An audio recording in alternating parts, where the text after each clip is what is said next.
Good morning everyone and Merry Christmas. I am going to show you guys how to stuff a turkey. And a lot of you newlyweds out there don't know how to stuff a turkey. I'm going to show you the way I've been doing it for about 15 years now. And first of all, what you want to do is get your turkey and make sure it's completely thawed and cleaned. I have cleaned it and dried it. I pulled all the fat off of the skin, and to do that you just grab a piece of paper towel and you rip all the fat off of the skin, including the neck part. As you can see, there is no fat left in here whatsoever. There's a little bit right there, but you do need to leave a little fat on your turkey so it doesn't dry out on you. So the most important thing is prepping your turkey and getting it all cleaned up, ready to go. And as you can see, this is the way I got my turkey. The skin is split on it. So I'm going to do a quick fix on that. I'm going to use some toothpicks and I'm going to sew this because I'm going to have problems holding the dressing in and keeping the leg up. So I'm just going to use some toothpicks and I'm going to sew it with toothpicks just to hold the skin on nice and snug so that the leg stays up. A lot of times when you get turkeys, they're missing part of the wings. That's especially if you buy utility. I don't buy utility turkeys for that reason. They're still good turkeys. They're more affordable, but utility turkeys always have a wing, part of the leg, something broken on it. The breastbone could be busted, and that's not good for stuffing if your breastbone's busted, because you're not going to get your dressing in there nicely.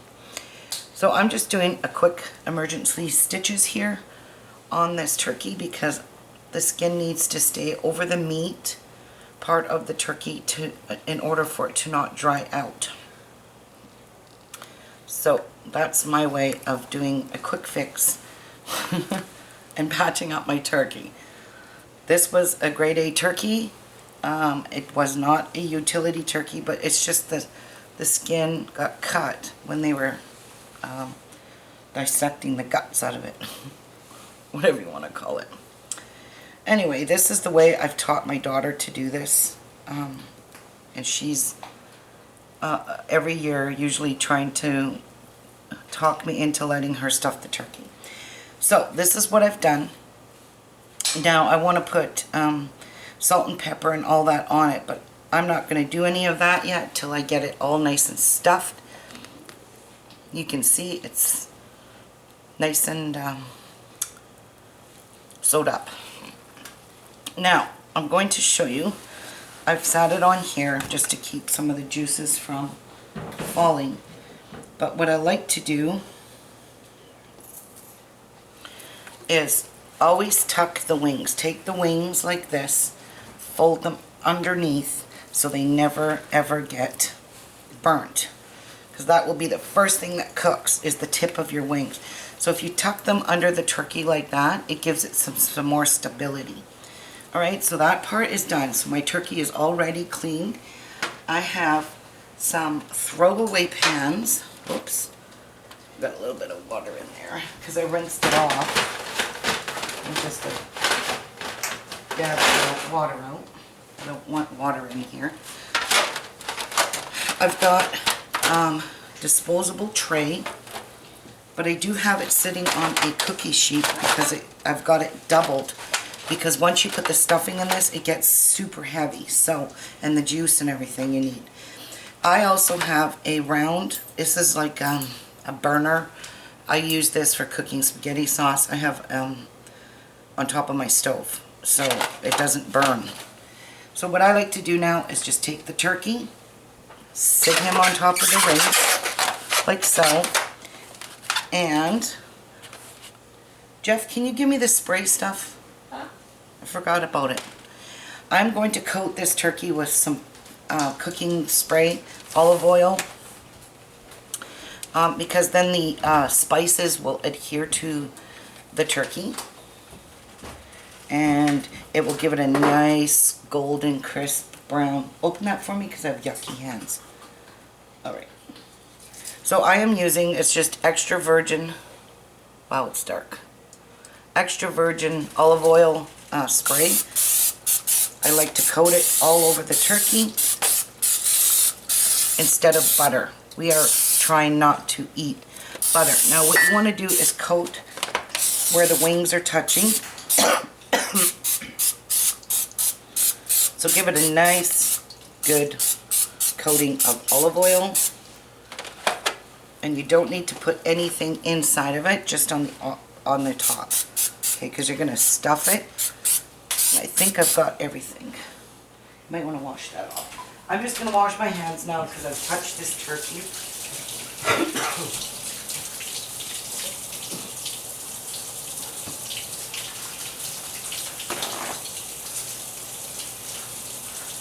And I don't want to touch anything else with my turkey fingers.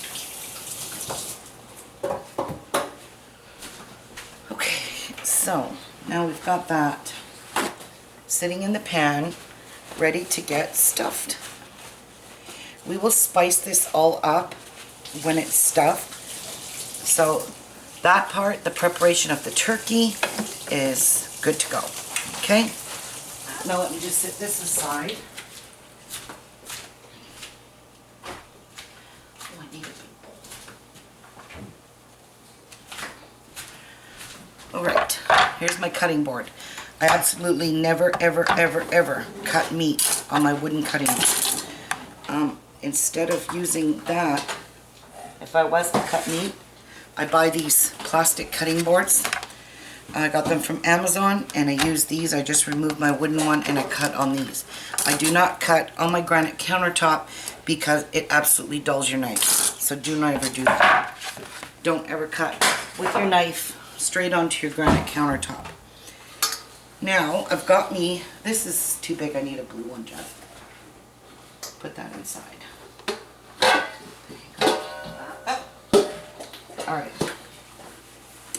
Now, you want to get yourself a nice, big bowl. So here's my big bowl, it's fair size. Okay, so we're going to be using this to put our dressing in as we prep our dressing. Okay. Now, first of all, you want to get yourself some good bread. I tend to buy the Italian bread because it's Italian style, because I love how it cuts and goes into the dressing and stays still nice, a little bit gooey. So I buy 2 loaves of this bread. I don't use any bread that comes in foil. And the reason I don't is because it's very crummy bread. Not that it's crummy, it just makes too much crumbs, and I don't like crumbs in my bread or in my dressing. I try not to get those. So what I like to do is I just take, some people buy the already made dried up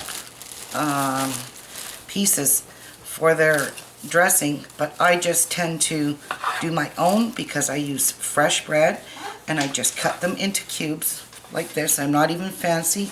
I even squish it a little bit. So it's like this. And then I just throw all of it into my big bowl. Now if you were using that bread in foils, I don't know about what it's like in America, but in Canada, I hate that bread. I hate the bread that comes in the foil. It's so full of chemicals. So I just keep cutting cubes. You see how nice and tender and moist this Italian bread is? This makes such a good dressing. And because I have a fairly large turkey here, and we do have a large family, so I have to make a good portion of dressing because all my family absolutely loves my dressing. So this is a big hit at Christmas dinner or Thanksgiving or Easter. So this is my way of doing it. Everybody's got their own way. They add sausage meat to theirs. I don't. I hate it. Everyone, yuck. And another thing, I'm probably going to sound crazy, but I always throw the neck out, I throw the liver out, and I throw the giblets out if they come inside the turkey. And this turkey came with all of that. And nobody in my family really likes liver or giblets or anything like that out of a turkey. Sometimes the way my mom used to make dressing, she used to put the giblets, cut it up in the liver, put it in the dressing, and I would never eat it, only because I knew it was in there. So I started doing the turkey simply because I didn't want to eat my mom's dressing, because I knew she put that stuff in it. So I started doing it, and then every year when we had Christmas or Thanksgiving and Easter, I always was the one that brought the turkey. And my mom and dad were getting older too, so it was like a burden lifted off of my mom's shoulder, having to do the preparation of the turkey.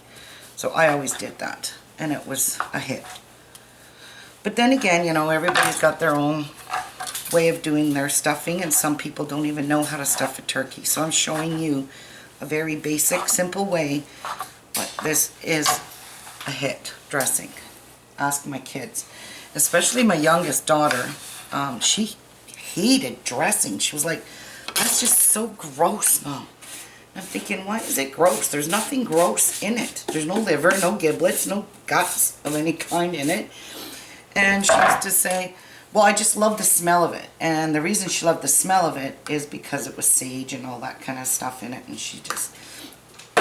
Now, she tasted it a couple of years ago, and she's like, oh my God, I've been missing out all these years. I just love the smell of dressing, but now she just pigs out on it. She loves dressing. So as you can see, that's a pretty big bowl of cut up bread. But, sorry, this is all gonna get weighed down. So let's start with some garlic. So I'm going to use almost the whole entire, oh, that's nice, head of garlic. I just bought this garlic yesterday. And I'm going to use the whole entire head. This, without garlic in your dressing, is absolute no-no. So I hope you guys like garlic. So the way I do it is I just smash it with the back of my knife and peel the skin off of it. I do like to take that little hunk of chunk off the end of my garlic. Okay, and I'm just going to squish it all. This is just the easiest way for me to peel garlic. I don't have time to sit here and peel garlic.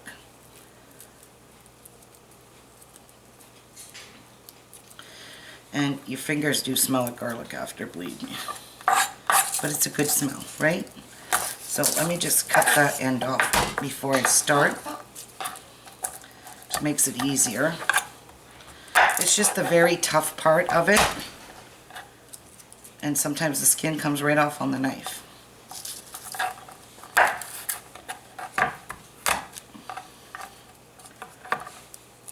This should just slide right out of the sleeve.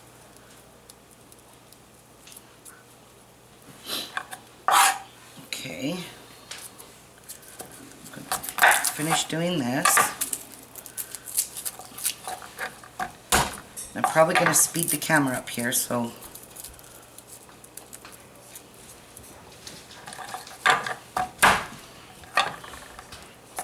this is good and smashed, then it's easier to chop.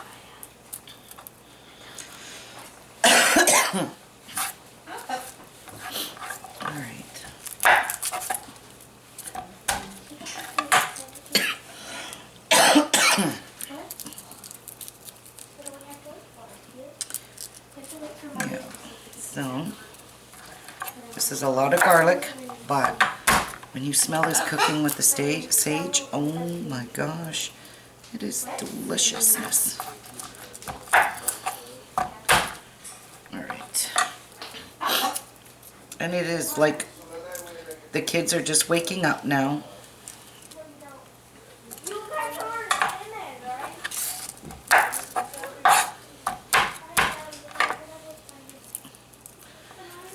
They're waking up to Santa Claus. It's early in the morning here. It's probably, I don't know what time it is. Oh, it's 8 o'clock. So this is about time I prep my turkey for Christmas dinner, and I like to get it cooked because I have a lot of other things that I have to put in the oven today, so I don't have time. I got to get this turkey cooked and rested. So usually after you cook your turkey, you rest it. Okay, one sec. Okay, so I got them all skinned, and all I'm going to do is give them all a really good rough chop. I want them to be, I don't want them mashed. You can mash your garlic, but I prefer to leave it nice and chunky.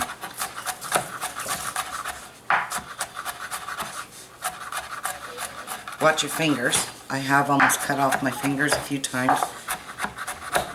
I want it kind of like what you would call minced. Okay, this is going to be minced garlic. I don't want it in, I don't want big chunks, but I don't want it crushed. You want this to kind of mix through your whole dressing. So you can see it's getting nicely chopped. And I usually just clean off my knife.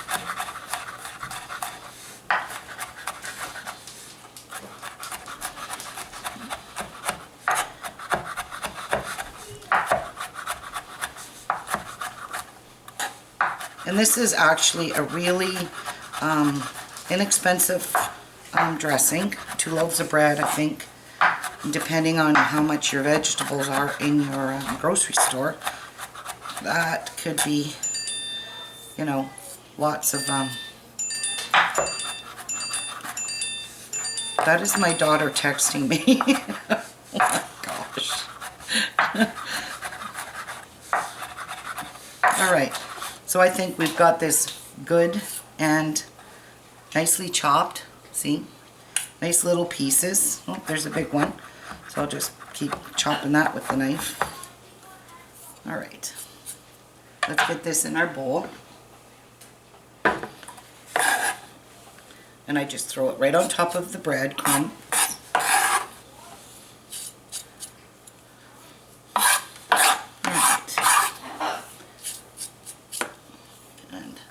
Is done. Alright, now let's wash some of that garlic off. Okay, so what I did is I already prepped my ingredients. I washed them all. Need to have my coffee. So I have here two stalks of celery. I have an orange pepper, a red pepper, a green pepper, and a yellow, and I halved them. That's all you really need for 2 loaves of bread, and 1/2 of a red onion. So I'm going to chop all these up. They've already been prepared and washed, prepped, cleaned and washed. I cut my celery like this because it makes it easier, and I don't like those dark pieces that form on it. So I usually just cut my celery in half, and I like to cut these into thin bits. So I cut these parts into 4. So cut it down the middle, and then I cut it in half again. Okay? And I do the same here. That's a really tight spot there. There. There. And make sure it's cut good. Alright, now I just put it all together, and I just keep my fingers curled underneath so they don't come off, and the thumb part tucked behind these fingers here, or you're going to lose your thumb. Okay? And I just chop my celery. And I keep them all tiny, tiny pieces. You don't want big chunks in your dressing. At least I don't like big chunks. That's why I cut it pretty small. And I just chop all of it together. best I can. Okay, so there's the celery all chopped. Quick and easy. And then we'll throw this all on top. Oops. And that's done. The green pepper, I cut these into, or red pepper, whatever pepper you use. I cut these into, and I take this white membrane out when I'm cleaning it because I just find it tough and bitter. So I just chop this the exact same way I do the celery, just into tiny bits. I'll save the onion for last because it usually makes my eyes tear up.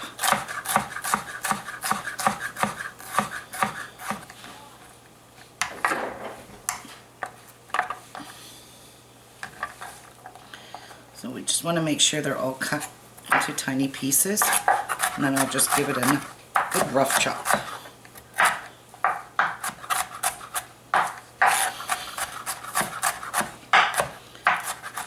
Okay, that's good. Now that'll go into the bowl on top. And then we'll do the same with the red. Cut it to thin. See this piece here? I don't need it. So I'm just going to cut this. Hurry up, Dad! Wait! In here. Wait! Alright. Give this. The kids are getting anxious to open their gifts.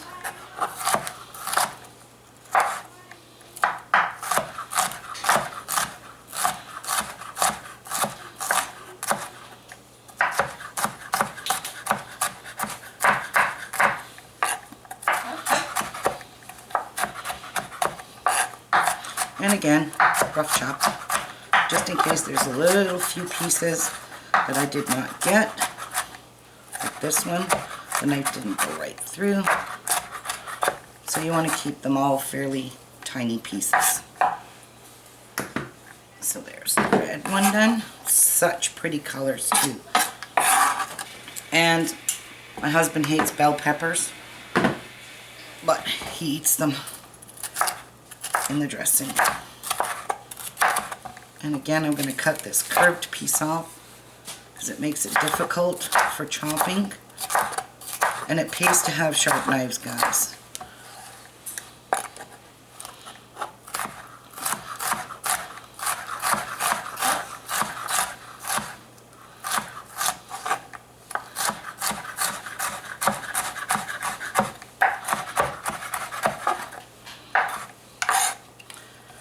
Quick rough chop, especially here on the end.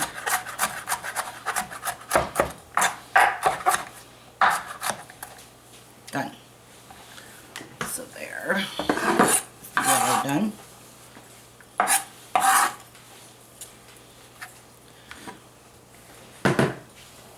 And I'm just going to straight away cut that piece off.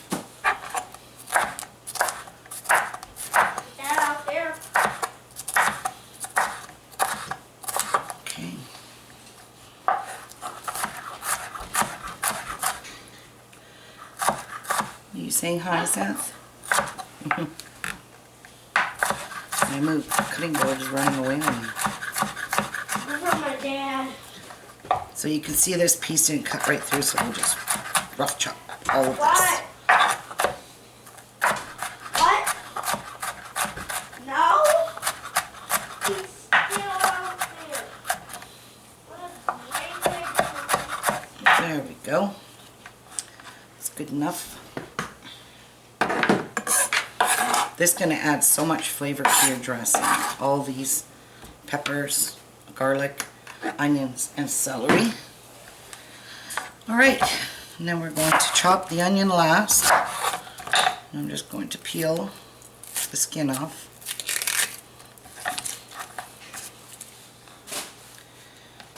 Okay, and the way I chop my onion is I go down this way. I don't cut right through the onion. Okay, and then I just make small little slices to keep it small. Okay, and then I just cut very thin pieces so the onion stays tiny.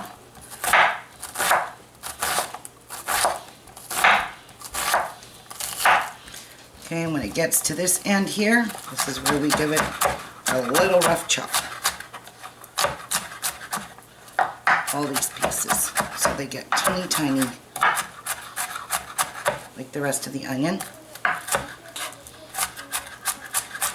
This is when my eyes start watering, but so far I'm safe.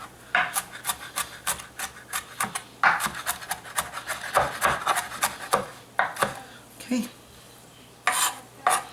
And that is it, my friends, for the veggies. Nice, beautiful red onion. All right. Now, just wipe my hands and my board. I don't want it all over my bowl.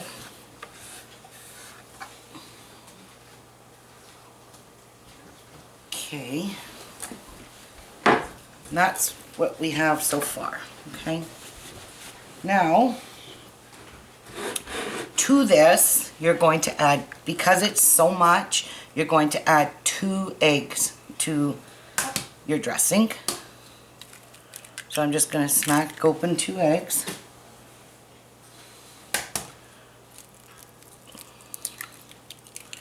Okay. You are going to add salt and pepper, and I always add fresh ground pepper. Love fresh ground pepper.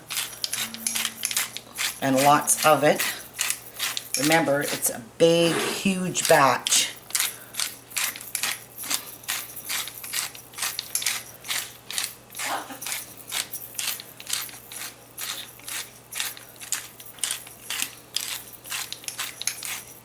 And the secret to dressing, no, we need more than that. The secret to dressing is the sage. Now, a lot of people don't like sage, but it's preference. I just couldn't imagine making stuffing without sage. I don't use poultry seasoning. I use strictly sage. My arm's getting tired from rolling this, but I love fresh ground pepper. Okay. Now we're going to have some Himalayan salt, fresh ground salt, but go easy on the salt. You don't need a lot of salt. Not like the pepper, that's for sure. And the best part is the sage. So,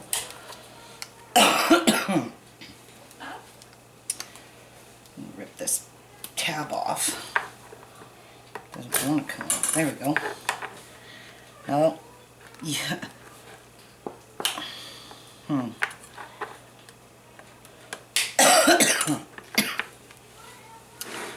This is the best. This is going to be how much you like sage. So I personally put it in the palm of my hand like this, and I sprinkle it on, and I look, not enough. Another big handful. The sage is what makes the dressing. Okay, so I'm thinking that's about 8 tablespoons of sage, approximately. Now you're going to get yourself some chicken broth. I'm using Campbell's chicken broth, and I'm using the low sodium one because we don't like a lot of salt in our house. So I am going to just pour maybe, let me get a measuring cup. You do not want to add a lot of juice to this dressing. You need it to stay gooey. So I'm going to fill a ½ cup measure. That might even be too much. Let me just check. No, I think that's good. Maybe a little bit more. Okay. All right. And now you're going to begin to mix this. Okay. And you'll be able to tell right off the bat if this is enough wetness in your bread. You do not want this soaking wet. You want it to be, oh God, it smells so good. You want it to be where it sticks together like a ball, and you don't want all your bread soaking wet. Gross. Wet.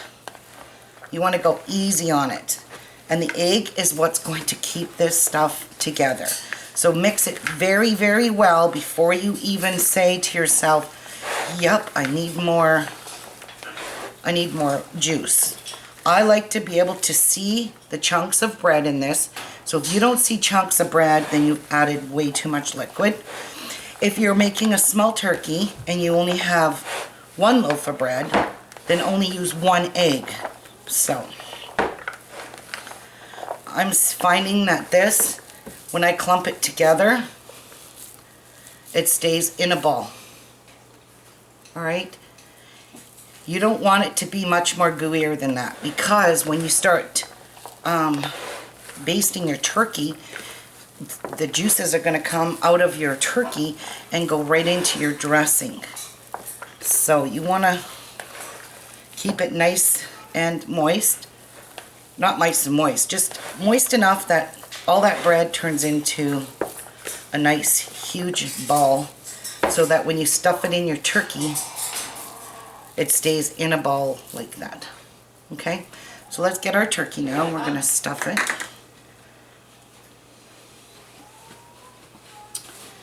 I just need to move stuff out of my way because I am on my smallest counter. Alright, so let's grab her. Let's grab the bird. Okay, and now we're going to begin stuffing this part, the back part of the turkey. So again, make a ball, stick it in there, and push it in super tight. Super, super tight.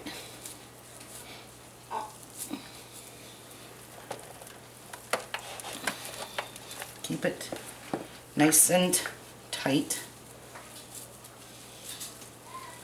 This dressing smells divine. The garlic and the sage. Oh, what would be a turkey without dressing? A lot of people don't like it, but this dressing here is absolutely phenomenal without sausage meat in it. I hate sausage meat, so that's why you won't find me ever stuffing a turkey with dressing made out of sausage meat. Or the funny thing is too, when we go to people's houses, if ever I go for a turkey dinner, I will never eat anybody else's stuffing. I am so picky like that. See, I had to bandage up the skin so that the turkey meat doesn't get dried out, especially the breast. Okay, so we are going to cover this up now. We're pretty much got this all stuffed. You're going to put the legs back into the oven safe holder, and then you're going to turn it around and you're going to stuff the neck part with the rest of your dressing. And there's not a lot left. So I'm just going to take this one little ball.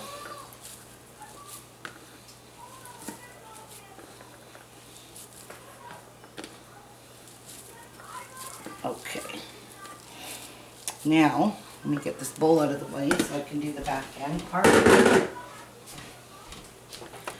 And you're just going to lift up the skin, stuff it under there, push it in, and take the skin and tuck it underneath your turkey, like so, onto the rack. And there you go. You have a beautifully stuffed turkey. Now, like I said before, let me wash my hands. We are going to put some flavoring on top of the turkey.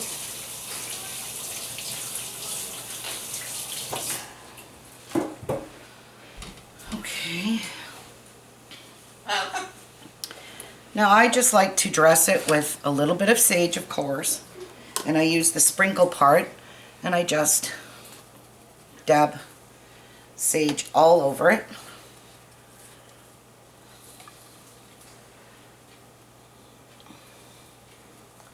And I hope some of it falls into the pan. So make sure you have a little bit fall in your pan. You want to get all of the sides of the skin. There we go. Alright.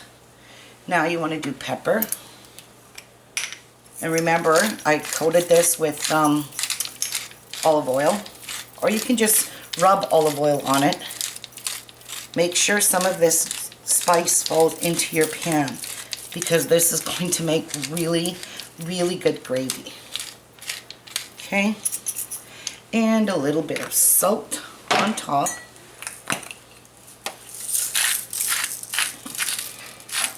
I love the Himalayan pink sea salt, so that's what we use.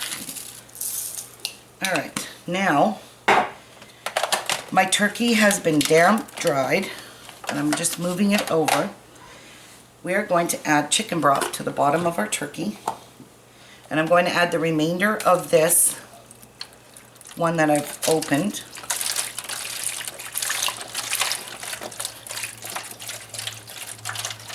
And that's going to be enough for now till I see how much juice comes out of the turkey, so I can start basting it. Now, let's move this guy out of the way. Oh geez, I grabbed it without the cookie sheet. I kind of thought that didn't feel right. So let me just slide the cookie sheet underneath it, because it's too unsecure that way.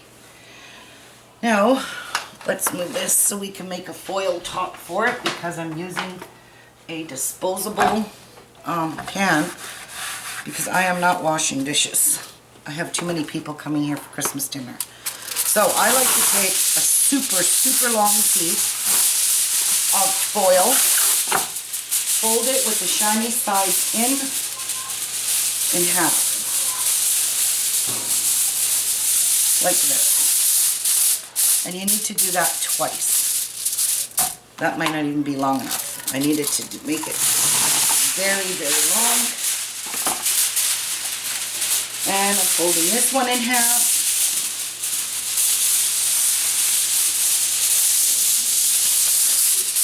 That's more like it. I'll just put this one away for the mushrooms. I'm going to be doing mushrooms today. I'm going to cut another one this long, because it's got to tense up.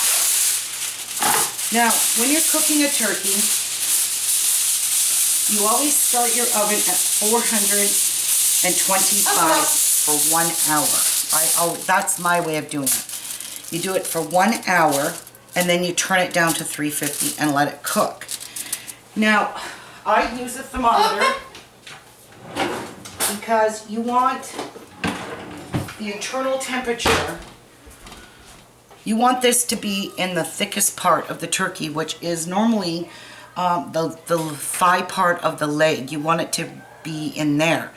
It needs to reach 190 degrees on your thermometer in the dark meat. In the white meat, 180 is perfect. So you don't want to dry your turkey out either. So sometimes I take it out when it's about 185 degrees, and I just let the turkey sit and let the rest of the cooking happen while it's cooling off. You should let your turkey rest for about an hour or even longer to keep those juices in, and don't poke it and prod it and cut it or anything, because then you're going to release the juices out of your turkey breast, and you don't want to do that. So I'm going to stick this in. This is going to help too to keep the lid that I'm making on it. So I usually just take 2 pieces of foil, and I just kind of roll them, pinch them together like this, and I'm making a temporary lid that I will keep on the turkey the whole entire time. I will just be able to lift it off as I'm basting the turkey. Now, you should baste your turkey, especially near the end of its cooking, about every 20 minutes. The more you baste it, the better it will be, I promise you. And it will brown up so beautifully with your juice. Now, if you find your chicken broth getting low, keep an extra one on hand. Add some more chicken broth to that, because when I make my gravy, I always make it with the chicken broth from the turkey droppings. I always strain it in a wire strainer, those mesh ones. So now we have a temporary lid for our throwaway pan. Let me move this. And you'll see as the juices are all in there, they picked up all those extra spices. Now, when you check a turkey, you always stick the probe in to the thick part, but not into the bone. Just into the thick part of the meat, okay? So I've got it sticking out in the thigh, about the thickest part, but I will probe it. I will check it as it gets close to being done cooking, okay? That toothpick might break my foil lid. So let me just rip that off. All right. So I like to just tent this up and put it over top, like so. Put my hand underneath and make sure it's tented. Make sure your rack in your oven is on its lowest, second lowest, so this turkey fits in there and cooks. I have a conventional oven, so mine cooks evenly all the way around.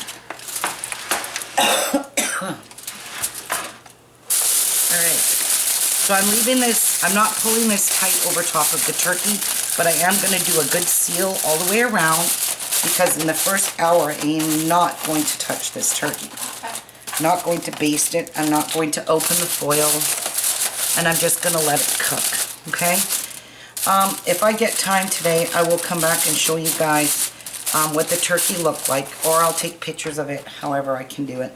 And I hope you guys learned something and you really enjoyed this tutorial on how to stuff a really simple way to stuff a turkey, and a very inexpensive way. Not a lot of people have a lot of money at the holidays time, so this is probably a best way. And again, if you guys try this dressing, you're absolutely going to love it. But you need to love all the ingredients that was put into this. So I thank you guys all for watching. I want to wish you all a very, very Merry Christmas today. Enjoy the time with your family and your friends. And be safe. Don't drink and drive. Absolutely do not drink and drive. Play it smart, guys. And drive safe. We're having a major storm blizzard here today. I can't wait. Actually, we haven't had much snow, and that's unusual for Thunder Bay, because our city's right on Lake Superior, so it's absolutely high winds all the time, but it's beautiful, and I'm waiting for the snow. I'm ready for it. I wasn't ready for it earlier because I work outside. I'm in that snow all the time, so it gets monotonous after a while, but what can I say? All I can say is Merry Christmas, guys. Hope you enjoyed. Take care. Give me a big thumbs up, and I'll see you guys soon on the next video. Bye, everyone.